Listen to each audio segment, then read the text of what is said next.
وہ لے گئے مصر کی منڈی میں، وہاں قیمت لگنے لگی، کتنے ہزار، اتنے ہزار، اتنے ہزار۔ اللہ اکبر۔ جناب یوسف کہتے میں نے وہ رنگ بھی دیکھا کہ جب میرا باپ سب سے بڑھ کر مجھ سے پیار کرتا تھا، اور آج میں وہی یوسف ہوں جس کی بولیاں لگ رہی، جس کی بولیاں لگ رہی۔ عزیز مصر آ گیا، مصر کا جو مال خزانہ کا مالک تھا وہ شخص آ گیا۔ اس میں بھی کئی اقوال ہیں کہ وہ بادشاہ تھا کہ کیا تھا۔ بہرحال عزیز مصر آیا، خزانوں پر قبضہ اسی کا تھا۔ اس نے حضرت یوسف علیہ السلام کے وزن کے برابر سونا تول کے دیا، وزن کے برابر چاندی تول کے دی، وزن کے برابر اس نے ہیرے جواہرات دیے، پھر گھر لے گیا۔ اور جناب یوسف علیہ السلام فرماتے ہیں میں ایک آزمائش سے نکلا، جب گھر آیا تو بڑے سکون سے رہنے لگا۔ عزیز مصر نے اپنی بیوی زلیخا سے کہا اس کا خاص خیال رکھنا۔ فرماتے ہیں محبت ملنے لگی، پیار ملنے لگا، گھر میں بڑی خوشی سے رہنے لگا، پر اللہ کو کچھ اور ہی منظور تھا۔ آزمائش پر آزمائش ذرا دیکھیے گا، پہلے باپ کا پیار، پھر کنواں، پھر کنویں سے بچ گئے تو مصر کی منڈی۔ فرماتے ہیں وہاں سے میں بچ کے آیا، عزیز مصر کے گھر رہنے لگا۔ زلیخا فریفتہ ہو گئی، گناہ کی دعوت دینے لگی۔ تو حضرت یوسف نے کہا قال معاذ اللہ، میں اللہ کی پناہ چاہتا ہوں۔ سارے دروازے بند کر کے جب وہ پیچھے بھاگی، اصل حسین وہی شخص ہوتا ہے جو اپنے باطن کے حسن کو بچا لیا کرتا ہے۔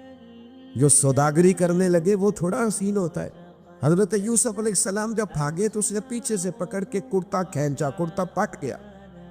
ابھی آپ دروازے تک پہنچے تھے، عزیز مصر خود آ گیا۔ اس نے آگے کہا یہ کیا ہو رہا ہے؟ تو اس نے مکر کیا، زلیخا نے، کہنے لگی کہ ہونا کیا ہے، اس کو گھر میں رکھ کے پالا ہے، اب جوان ہوا ہے تو معاذ اللہ اس نے میرے طرف دست درازی کرنے کی کوشش کی ہے۔ حضرت یوسف پھر خاموش ہو گئے۔ بھائی بیچ رہے تھے تو پھر بھی خاموش تھے۔ کبھی کبھی کچھ چیزیں خاموش رہ کے سہ نہیں پڑتی، زخم پہ زخم کھا کے جی، خون جگر کے گھونٹ پی، آہ نہ کر لبوں کو سی، یہ عشق ہے کو دل لگی نہیں۔ حضرت یوسف علیہ السلام پھر چپ ہے۔ زلیخا نے بڑی باتیں کی۔ ایک دانا آدمی تھا، قرآن کہتا ہے ایک بولا بولنے والا، ایک عقل مند بولا۔ اس نے کہا دیکھو نہ زلیخا کی سنو نہ یوسف کی سنو، اگر تو کرتا آگے سے پھٹا ہوا ہے تو پھر غلطی ہے جناب یوسف کی، اور اگر پیچھے سے پھٹا ہے تو پھر زلیخا کی غلطی۔ حضرت یوسف کی معاذ اللہ پھر غلطی۔ تو عزیز مصر نے کرتا دیکھا تو پیچھے سے پھٹا تھا، لیکن امام قرطبی کہتے ہیں وہ کوئی عقل مند آدمی نہیں، وہ تو 4 مہینے کا بچہ تھا، وہ ایک 4 مہینے کا وہ قریب تھا۔ حضرت یوسف علیہ السلام کی گواہی دینے کے لیے اللہ نے اسے زبان دی تھی، زلیخا کے ماموں کا بیٹا تھا، 4 مہینہ کا گہوارے میں لیٹا ہوا، جب بادشاہ سے فیصلہ نہیں ہو رہا تھا اور بادشاہ پریشان تھا عزیز مصر کے کسی کو جا کے بتاؤں گا تو کوئی کیا سوچے گا، اس کے گھر میں کیا کچھ ہوتا ہے۔ کہتے پریشان تھا تو پنگوڑے سے بچہ بول پڑا، کہنے لگا بادشاہ اگر تو کرتا آگے سے پھٹا ہے تو پھر معاذ اللہ غلطی حضرت یوسف کی، اگر پیچھے سے پھٹا ہے تو پھر زلیخا کی۔ تو کرتا پیچھے سے پھٹا تھا، حضرت یوسف کے حق میں گواہی مکمل ہو گئی۔ اب آہستہ آہستہ نا دربار میں محل میں بات پھیلنے لگی، تو بیویاں کہنے لگی اوہو زلیخا تو ایک غلام پہ عاشق ہو گئی ہے، ایک غلام پہ۔ تو زلیخا کہنے لگی تو مجھے میرا محبوب نہیں ڈٹھا۔ یہ رٹے ڈالنے والے دیکھتے نہیں اور دور کھڑے رہ رہ کے کہانیاں سناتے رہتے۔ انہوں نے کہا تو نے ابھی دیکھا نہیں نا، تو نے ابھی یہ کیا پتا ہو کہ ماجرا کیا ہے؟ تو کہنے لگی نہیں تو غلام پہ۔ اس نے کہا چلو تجربہ کراتی ہو۔ ساری عورتوں کو بٹھایا، ہاتھ میں ایک ایک سیب دیا، ایک ایک چھری دی، اور جب پوری تیاری ہو گئی پھل کاٹنے کی عورتوں کی تو جناب یوسف سے کہا ذرا جھلک تو دکھاؤ۔ تو حضرت یوسف نے جب جھلک دکھائی تو قرآن کہتا ہے سیب کاٹنے کی بجائے ہاتھ کاٹ لیے، اور کہنے لگی اوہو یہ کوئی بشر نہیں، یہ تو کوئی فرشتہ ہے، یہ کوئی فرشتہ ہے، یہ تو کوئی اللہ تبارک و تعالیٰ کی طرف سے آنے والا کوئی کرامت والا، عزت والا، شان والا فرشتہ ہے۔ حضرت زلیخا کہنے لگی سمجھ آئی ہے پھر تو مجھ پر شکوہ کرتی تھی۔ تو اب وہ بات بھی آہستہ آہستہ پھیلنے لگی کہ حضرت یوسف علیہ السلام کی غلطی نہیں، غلطی زلیخا کی ہے۔ اب بادشاہ نے زلیخا سے کہا کہ اگر تو میں تیری بات کروں تو تیرے ساتھ میری بدنامی کا بھی ڈر ہے، کیا کرے؟ طے یہ پایا کہ حضرت یوسف کو جیل میں ڈال دیا جائے۔ پہلے بھائیوں کے تھپڑ، پھر کنواں، پھر مصر کی منڈی، پھر زلیخا کا الزام، اور پھر باری آ گئی جیل جانے۔ حضرت یوسف علیہ السلام کو جیل میں، کچھ نے لکھا ہے 12 سال جیل میں رہے، جیل میں ڈال دیا۔ حضرت یوسف علیہ السلام جیل میں کیا کرتے؟ واعظ فرماتے، تبلیغ فرماتے، لوگوں کو اللہ کی توحید کی دعوت دیتے۔ وہاں جیل میں نا ایک شخص نے خواب دیکھا، اس نے دیکھا کہ میرے سر پہ نا پرندے کھا رہے۔ تو حضرت یوسف کہنے لگے اس کی تعبیر یہ ہے کہ تجھے قتل کیا جائے گا، اور تیری لاش کچھ دیر پڑی رہے گی تو پرندے تیرے سر پہ آ کے بیٹھیں گے، یہ تعبیر ہے۔ ایسا ہی ہوا، واقعی وہ شخص قتل ہو گیا۔ ایک شخص نے دیکھا کہ وہ شراب کشید کر رہا، اس نے بھی تعبیر پوچھی تو آپ نے فرمایا تو اپنے بادشاہ کو پلائے گا۔ محسوس ہوتا ہے کہ اتنی دیر تک شراب ناجائز نہیں تھی، تو اس کو شراب پلائے گا، یہ اس کی تعبیر ہے۔ وقت گزرتا گیا، وقت جو ہوتا ہے نا، وقت یہ خود بخود لوگوں کی بے گناہی ثابت کر دیتا ہے۔ ایک وقت میں نا پراپوگنڈا ہوتا ہے تو ہر آدمی پراپوگنڈے کا شکار ہوتا ہے، پھر جب وقت گزرتا جاتا ہے تو خود بخود وقت کا گزرنا کچھ چیزوں کا خود بخود حل بن جاتا ہے۔ حضرت یوسف علی نبینا علیہ الصلوۃ والسلام کو جب 12 سال بیت گئے تو بادشاہ نے، عزیز مصر نے خواب دیکھا۔ اس نے خواب دیکھا کہ 7 موٹی تازی گائیں دبلی پتلی گائیں کو کھا گئی، اور 7 خشک بالیاں اور 7 سرسبز و شاداب بالیاں۔ اپنے وزیر سے کہنے لگا کوئی تعبیر والا بندہ ملے۔ اس نے کہا کہ ایک بندہ ہے جس کی تعبیریں بڑی سچی ہیں۔ وہ کون؟ کہنے لگے جناب یوسف۔ تو قید خانے میں پیغام بھیجا حضرت یوسف کو کہ خواب کی تعبیر بتائیں، تو جناب یوسف نے یہ نہیں کہا پہلے مجھے باہر نکالو، یہ نہیں فرمایا۔ فرمایا تعبیر یہ ہے، یہ 7 خشک بالیاں دیکھی ہیں نا، اس کا مطلب ہے کہ 7 سال تنگ دستی رہے گی، اور 7 سرسبز بالیاں دیکھی ہیں تو پھر 7 سال اللہ خوشحالی دے دے گا۔ اور فرمایا یہ جو تم نے گائیں دیکھی ہیں موٹی تازی وہ کھا گئی، فرمایا اس کی تعبیر یہ ہے کہ کوشش کرنا کہ جو تمہارے پاس دن یہ چل رہے ہیں جن میں سرسبز و شاداب ہے کھیتیاں، تو 7 سالوں کے لیے اناج جمع کر لینا، بالیوں کے اندر ہی رہنے دینا، باہر نہ نکالنا، اور پھر اگلے جو خشک سال ہوں گے نا، وہ یہ جو جمع پونجی کی ہوگی نا، اس کی برکت سے وہ 7 سال آسانی سے۔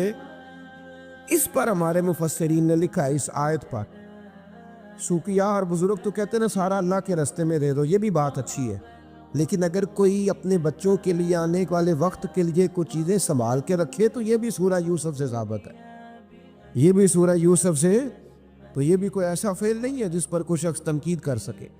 آمدام برسر مطلب حضرت یوسف نے جب تعبیر بتائی تو بادشاہ کہنے لگا کہ انہیں باہر نکالو۔ آپ فرمانے لگے میں نہیں نکلتا بھائی،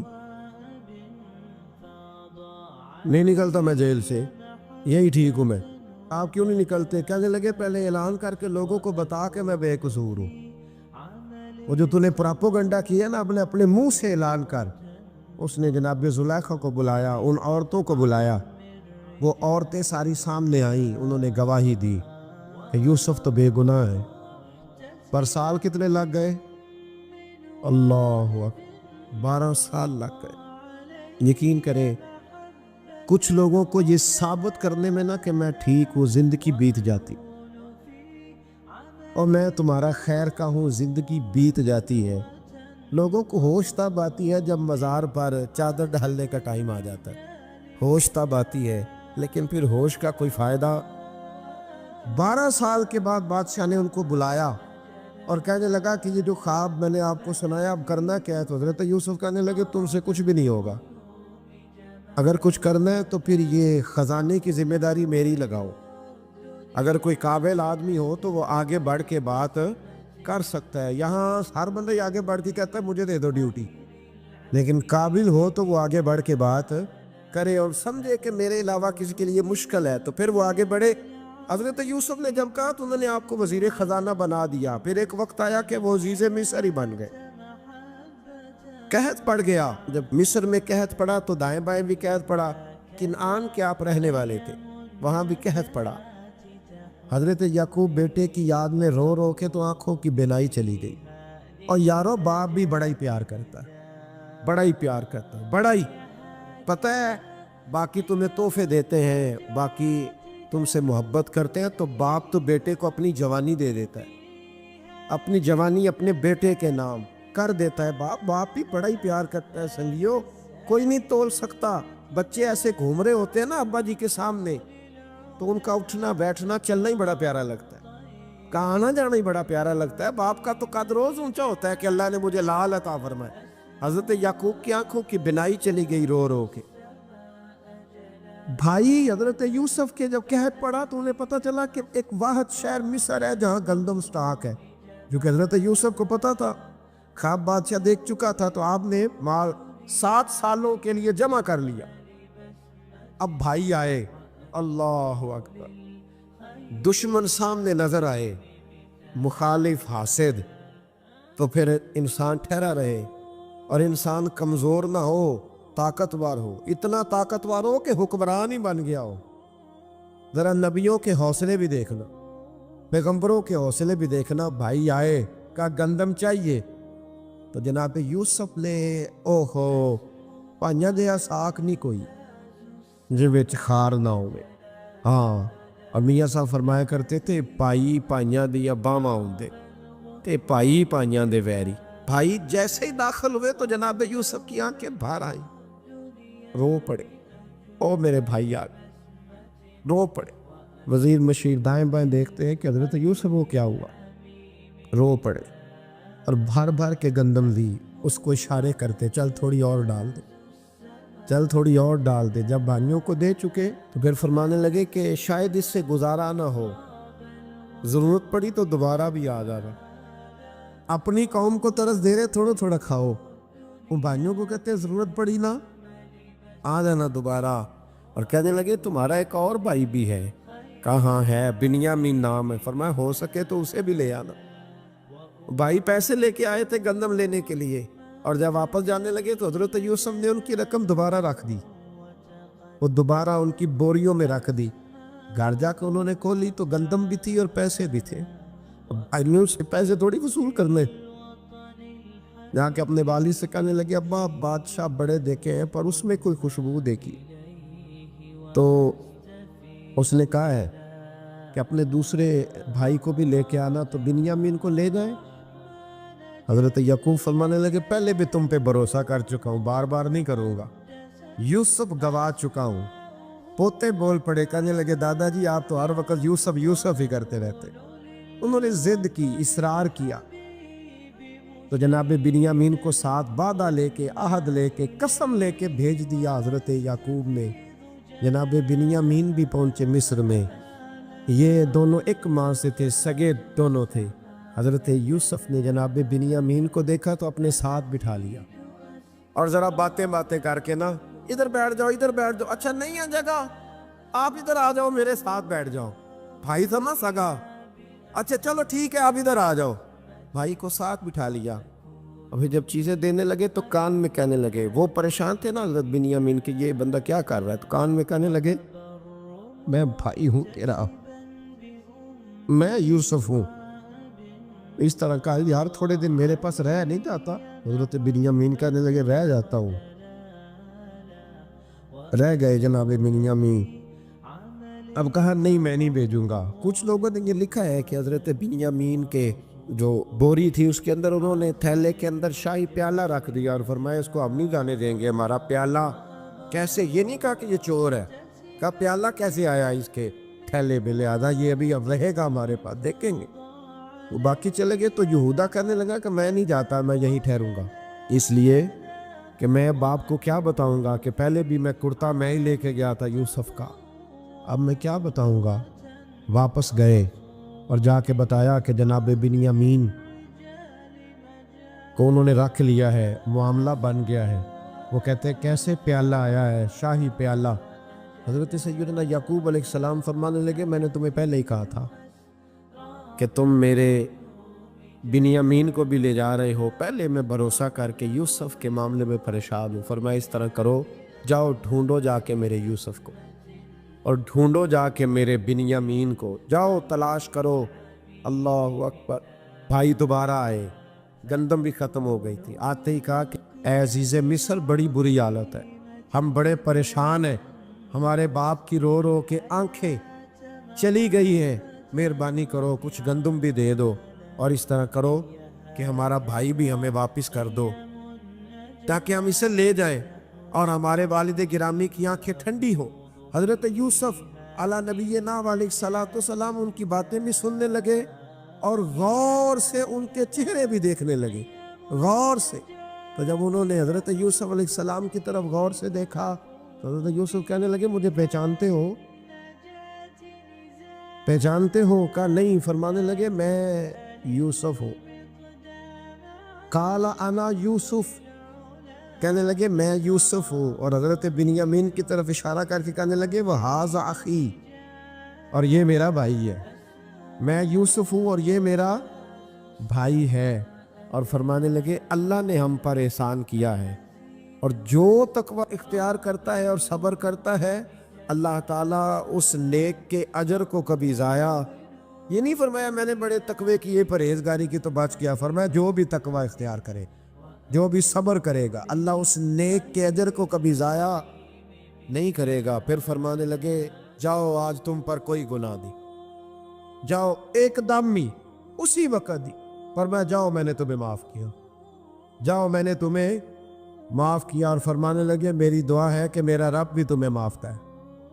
پھر فرمایا یہ میری قمیض لے جاؤ، میرا کرتا، اور میرے باپ کی آنکھوں پہ ڈال دینا، امید ہے ان کی آنکھوں کی روشنی واپس آ جائے، جاؤ لے جاؤ۔ تو وہ کرتا لے کے گئے، اذهبوا بقمیصی ھذا، یہ میرا کرتا لے جاؤ۔ حضرت یوسف علیہ السلام نے پھر سالوں حکومت کی مصر پر، پھر وہیں ان کی تدفین ہوئی، اور جب تدفین ہوئی تو اختلاف ہو گیا، ہر قبیلہ کہتا تھا ہم نے اپنی طرف یوسف کو دفن کرنا ہے، اس لیے کہ جس طرف ان کو دفن کریں گے خوشحالیاں ہوں گی۔ پھر فیصلہ ہوا کہ سنگ مرمر کے تابوت میں رکھ کے حضرت یوسف کو دفن کیا جائے، اور دفن کرنے کے بعد ایسی جگہ پہ دفن کیا جائے جہاں سے پانی چھو کے گزرتا ہے۔ تو ان کو وہاں دفن کیا گیا، پانی چھو کے گزرتا تھا، لوگ کھیتیوں کو لگاتے تھے اور مصر سرسبز و شاداب رہتا تھا۔ اور پھر حدیث پاک میں موجود ہے، مولا علی شیر خدا رضی اللہ تعالی عنہ فرماتے ہیں کہ نبی کریم علیہ الصلوۃ والسلام کی بارگاہ میں ایک اعرابی آیا، حضور نے فرمایا کچھ مانگ لو اس دیہاتی سے۔ حضور نے فرمایا ہے آج وہ مائل باتا، اور بھی کچھ مانگ لے۔ تو وہ کہنے لگا حضور آپ مجھے سواری کے لیے اونٹ دے دیں۔ حضرت علی کہتے ہیں میں نے کہا ہے افسوس، مانگا بھی تو کیا مانگا۔ حضور نے فرمایا چل کچھ اور مانگ لے۔ کہنے لگا چلے آنے جانے کے لیے کرایہ بھی دے دے، زادرہ بھی دے دے، کھانے، کیا مانگا؟ تو حضور علیہ السلام نے اسے دے دیا۔ تو محبوب فرمانے لگے تجھ سے تو موسیٰ علیہ السلام کے دور کی وہ بوڑھی اچھی تھی۔ کہا وہ بوڑھی کون سی بوڑھی؟ تو حضور علیہ السلام فرمانے لگے رب کریم نے حضرت موسیٰ کو حکم دیا کہ جب آپ مصر سے نکلے تو حضرت یوسف کی قبر کو کھود کر ان کا تابوت بھی ساتھ لے جائے۔ حضرت سیدنا موسیٰ علیہ السلام نے عرض کی مالک وہ کیسے پتہ چلے گا؟ فرمایا وہ تو آپ نے خود ہی پتہ کرنا ہے کہ وہ تابوت کہاں ہے، وہ دریا کے اندر تھا۔ کیسے پتہ کرتے کرتے پتہ چلا کہ ایک بوڑھی اماں ہے، اسے پتہ ہے تابوت کہاں ہے، وہ کدھر ہے تابوت، تو بوڑھی اماں کو پتہ ہے۔ حضرت موسیٰ بوڑھی کے پاس گئے، کہنے لگے اماں وہ تجھے پتہ ہے یوسف کی قبر کہاں؟ کہنے لگی پتہ ہے۔ تو کہا اماں پھر بتا دو۔ کہنے لگے مفت میں بتا دوں، نبی کے مزار کا ایڈریس اور فری میں بتا دوں، یہ کیسے ہو سکتا ہے؟ تو حضرت سیدنا موسیٰ فرمانے لگے چل قیمت لے، طبرانی کی حدیث ہے، حضور بیان فرماتے ہیں۔ حضرت موسیٰ کہنے لگے بتا کیا لے گی؟ کہنے لگی مجھے نا جنت میں وہ والا مکان دلائیں جس کے پڑوسی موسیٰ علیہ السلام ہیں، میری اور آپ کی دیوار کٹھی ہو، کیا عقیدہ کند۔ اللہ اکبر۔ تو حضرت موسیٰ کہنے لگے چل اماں مہربانی کر جنت مانگ لے، اب تو پڑوس ہی مانگنے لگ گئی ہے، تو اب نبیوں کا درجہ تو بڑا ہوگا، تو دینے والا اللہ ہے، میں دعا کرتا ہوں۔ تو کہنے لگی جی ٹھیک ہے، اگر آپ نہیں دیتے تو میں ایڈریس نہیں بتاتی۔ تو حضور فرمانے لگے اس سے تو وہ اچھی تھی حضرت موسیٰ نے عرض کی کہ یا اللہ یہ نہیں بتا رہی تو اب کیا کروں؟ فرمایا موسیٰ وعدہ تو کر لے، مکان میں دے دوں گا، وعدہ کر لے۔ تو حضرت سیدنا یوسف کا مرتبہ دیکھیے کہ ان کے مزار کا پتہ بتانے کے لیے، مزار کا پتہ بتانے کے لیے اس خاتون نے حضرت موسیٰ سے جو قیمت لی وہ یہ تھی کہ میں جنت میں آپ کی پڑوسی بنوں گی، پھر ایڈریس بتاؤں گی۔ تو حضرت موسیٰ نے وعدہ کیا تو پھر اس نے پتہ بتایا کہ فلاں جگہ مزار ہے۔ یہ تقریباً سینکڑوں سال بعد حضرت موسیٰ وہ وہاں سے نکال کے تابوت وہ اپنے ساتھ لے کر کے گئے۔ میرے نبی کریم علیہ وآلہ وسلم نے ارشاد فرمایا قیامت کے دن کچھ لوگ کئیوں کی بات سن کے جنت میں چلے جائیں گے۔ اللہ تعالی ہماری پردہ پوشی عطا فرمائے۔ کہا کچھ تبلیغیں کرنے والے دوزخ کے دروازے پہ کھڑے ہوں گے تو وہ جنتی کہیں گے کہ مولانا پیر صاحب ہم تو آپ کی بات سن کے جنت میں جا رہے ہیں، تو آپ یہ یہاں کیوں کھڑے ہیں؟ تو وہ کہیں گے ہائے افسوس، میں کہتا تو رہا پر عمل نہ کر سکا۔ میں عمل ہے اس سے مراد صرف ممبر پہ بیٹھنے والا مولوی نہیں، اس سے ہر وہ شخص مراد ہے جو نصیحتیں تو بڑی کرتا ہے لیکن خود عمل ہے وہ بہت بڑا الفاظ کا ذخیرہ رکھتا ہے، پر عمل کے لیے 2 سجدے بھی صحیح طریقے سے دے سکتا، پھر وہ استغفار کرے، پھر وہ اللہ کی بارگاہ میں معافی مانگے، پھر وہ توبہ کرے، اس لیے کہ جو جتنا بڑا ہوتا تھا نا اس پہ خشیت بھی اتنی زیادہ طاری ہوتی، اس پر خشیت بھی اتنی جتنا۔ حضرت عمر فاروق رضی اللہ تعالیٰ عنہ کو زخم لگ گیا، شدید زخم لگا، آپ آ گئے، بڑی زیادہ خون بہہ گیا ہے، بہت سارے صحابہ آپ کے گرد جمع ہو گئے، حضرت عبداللہ ابن مسعود بھی آ گئے، تو جناب عمر رونے لگ گئے۔ اب تو رونا آتا ہی نہیں لوگوں۔ حضرت محی الدین ابن عربی کہا کرتے تھے جس کو پورا ہفتہ ہو گیا ہے نا وہ طریقت کا مسافر بھی، جاگ رہے ہیں آپ حضرات؟ کہتے تھے جس کو پورا ہفتہ ہو گیا نا طریقت کا مسافر بھی ہے پر اللہ رسول کی یاد میں رویا نہیں۔ فرماتے تھے مجھے تو اس کے ایمان پر شک ہونے لگ گیا کہ 8 دن ہو گئے اسے خیال ہی نہیں آیا۔ حضرت عمر میدان میں جس شخص کے کبھی پاؤں نہیں لڑکھڑائے، اللہ رسول کی بات آتی تھی تو دریا بہتے تھے آنسو، یہاں حال ہی کوئی نہیں، خشک جملے اور جناب موٹے موٹے تراشے ہوئے فکرے اور لفظوں کی ہیرا پھیری، اس کے علاوہ کوئی چیز نظر ہی نہیں آتی۔ حضرت عمر رونے لگے، آخری وقت ہے، تڑپ رہے ہیں، آنسو بہہ رہے۔ حضرت عبداللہ ابن مسعود آ گئے، انہوں نے کہا عمر تیری ہجرت بھی بڑی باکمال تھی، تیرا اسلام قبول کرنا بھی بڑا ہی باکمال تھا، حضور بھی تجھ سے ہمیشہ راضی رہے۔ عمر تو روتا کیوں ہے یار؟ بات تو یہ ہے کہ جب تو نے خلافت سنبھالی تو پھر تیرے طریقے بھی باکمال ہی تھے، اور جب تو میدان میں اترتا تھا پھر بھی تیرے معاملات باکمال تھے، اور جب تو مال غنیمت بانٹتا تھا پھر بھی تو باکمال۔ یار ہر موقع پہ تو باکمال تھا تو جاتے دفعہ روتا کیوں ہے؟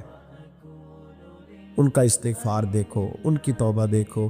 حضرت عمر پھر رو پڑے، کہنے لگے عبداللہ لوگوں کو میری نیکیوں کا پتہ ہے، گناہوں کا تو نہیں نا پتہ، وہ تو میں جانتا ہوں یا میرا مالک جانتا ہے نا، نیکیاں تو سب کے سامنے، پر من آنم کے من دانم جو اندر چھپے ہوئے گناہوں کے ڈھیر ہیں وہ تو میں جانتا ہوں۔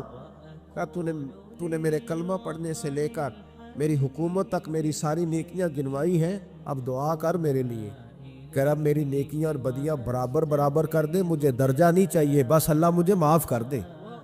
درجوں کی ضرورت نہیں ہے، یہاں تو لوگ درجات لے کے بیٹھے۔ حافظ کہتا ہے کہ میں جتنے آیتیں ہوگی اتنے میرے درجے بلند ہوگی، پہلے درجے والا کام تو کوئی کرنا۔ مولانا کہتے ہیں کہ نور کے ممبر پہ بیٹھوں گا، بھائی پہلے بتا نور کے ممبر کی طرف تیرا سفر بھی جاری ہے کہ نہیں؟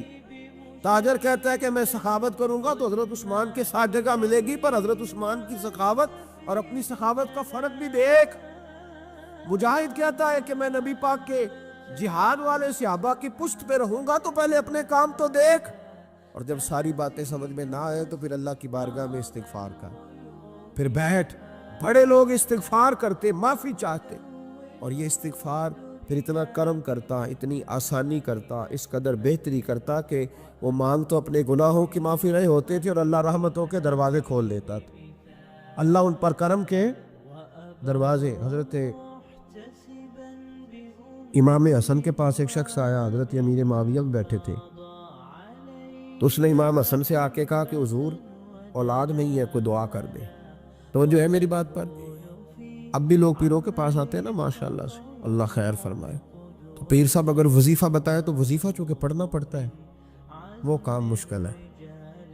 لہذا تعویذ تو پیروں نے بھی اب ماشاءاللہ بڑی ترقی کر لی، انہوں نے بھی تعویذ چھپوا کے رکھ لیے۔ کون لکھے اتنے تعویذ، جو کہ ہر مرید کو تو تعویذ چاہیے، انہوں نے نا جی تعویذ پکے چھپوا لیے، کچھ نے مورے بنوا لیے۔ دیکھتا رہتا ہوں، میرا شعبہ ہے نا، میں دیکھتا رہتا ہوں کہ مور لگائی، اس کو باندھا، اللہ خیر کرے۔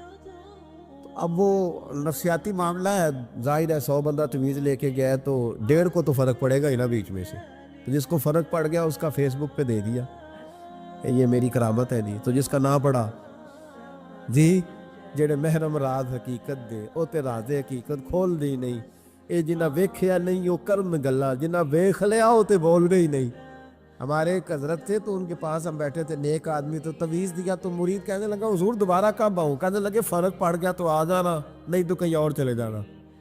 اس لیے کہ شیخ عبدالعزیز دباغ رحمۃ اللہ علیہ کے ایک مرید نے کہیں تنقید کر دی تھوڑی سی، یہ لفظ بس نا بہت بڑے ہیں، ان کی میں تشریح نہیں کروں گا، جتنے جملے اتنی بات کر کے بیت جاؤں گا، ان کی تشریح نہیں ہو سکتی، یہ ان کی توضیح نہیں ہو سکتی، کچھ تفسیر نہیں ان کی ہو سکتی، یہ جملے بڑے، میں کوئی تشریح نہیں کروں گا۔ اس نے کہا کہ حضور فلاں فلاں فلاں فلاں جگہ مجھے پریشانی ہے آپ کے حوالے سے، تو آپ فرمانے لگے میں نے کون سا باندھا ہوا ہے، نہیں سمجھ میں بات آتی تو کہیں اور چلا جا، باندھ کے رکھا، نہیں دروازے کھلے ہوئے کہیں اور چلا جا، ختم ہو گئی بات۔ تنقید کرنے کی ضرورت چھٹی، اس لیے کہ وہ لوگ بت نہیں بناتے تھے کہ بس ادھر ہی پوجا کرنی ہے کہ کہیں اور نہیں جانا، یہ چھوڑے ہے نا ہمارے یہاں چکر چلا ہوا، میرے علاوہ کہیں اور نہ جانا۔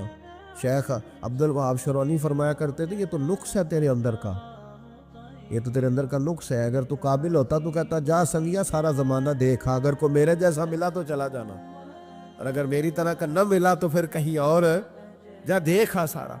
او بھائیو کیا چکر ہے، وظائف لوگ پوچھتے تھے تو ان پہ عمل کرتے تھے، وہ چیزیں فائدہ دیتی۔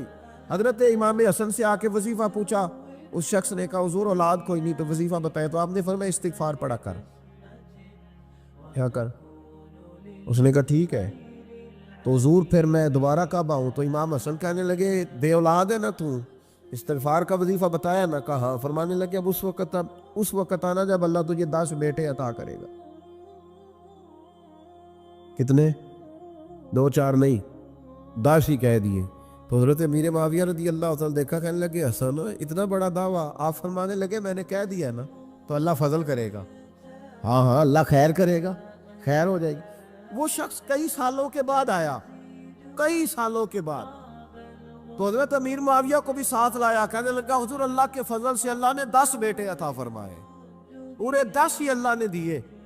تو حضرت امیر معاویہ کہنے لگے جناب بات تو آپ کی سچی ہو گئی، پر مجھے بھی بتائیے وظیفہ کہاں سے لیا؟ فرمانے لگے قرآن پاک سے، سورہ نوح کی 10 11 12 آیت پڑھو، اللہ فرماتے تم استغفار پڑھو، میں تمہاری بیٹوں سے بھی مدد کروں گا، مالوں سے بھی مدد کروں گا۔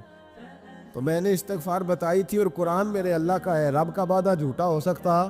فرمایا 10 بیٹے ملنے تھے، میں نے کہہ جو دیا تھا۔ اور میرے بھائیوں یاد رکھے استغفار اللہ کی رحمت نازل کر، ایک ہوتا ہے خوف، ایک ہوتی ہے خشیت۔ خوف والے لوگ توبہ کرتے ہیں، خشیت والے استغفار کرتے ہیں۔ ایک ہوتا ہے خوف، ایک ہوتی ہے خشیت والے استغفار کرتے ہیں۔ نبی کریم علیہ السلام نے فرمایا میں دن میں 100 مرتبہ استغفار کرتا ہوں، دن میں 100۔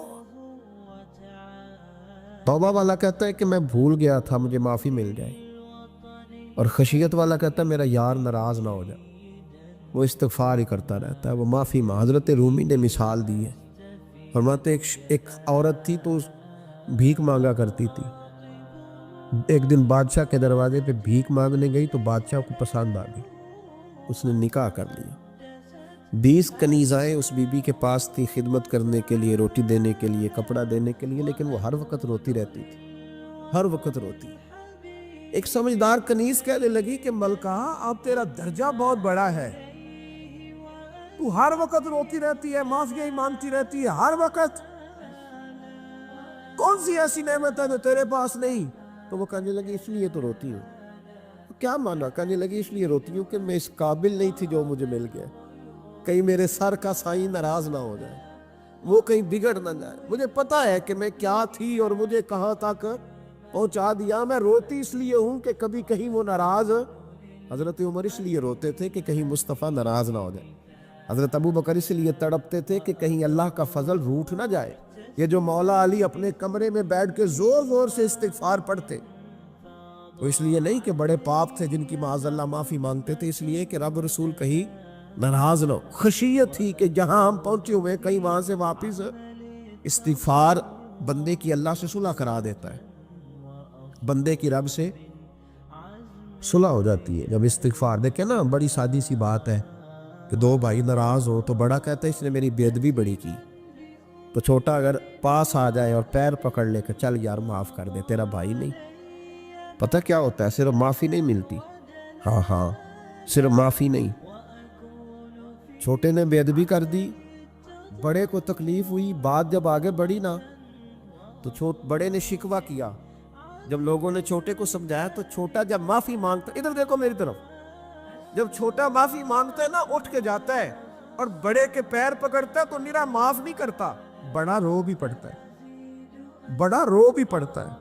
اور وہ کہتا ہے کہ وہ میں اور تم اماں کے پاس اکٹھے بیٹھتے، ایک باپ کی موٹر سائیکل پہ اکٹھے بیٹھتے، تو تیرا اور میرا رشتہ یار تو نے یہ کیوں. وہ جو آنسو نکلتے ہیں نا، وہ درد ہوتا ہے، وہ کیف ہوتا ہے، وہ سوز ہوتا ہے، وہ لذت ہوتی ہے، وہ پیار ہوتا ہے. رب کہتا ہے تو معافی مانگ، انہو کان غفارا، تو معافی مانگ، میں تجھے معاف بھی کروں گا، تیرے اوپر رحمت بھی فرماؤں گا، تیرے اوپر کرم نوازی بھی کروں گا، تجھے نواز دوں گا، تجھے عطا کروں گا.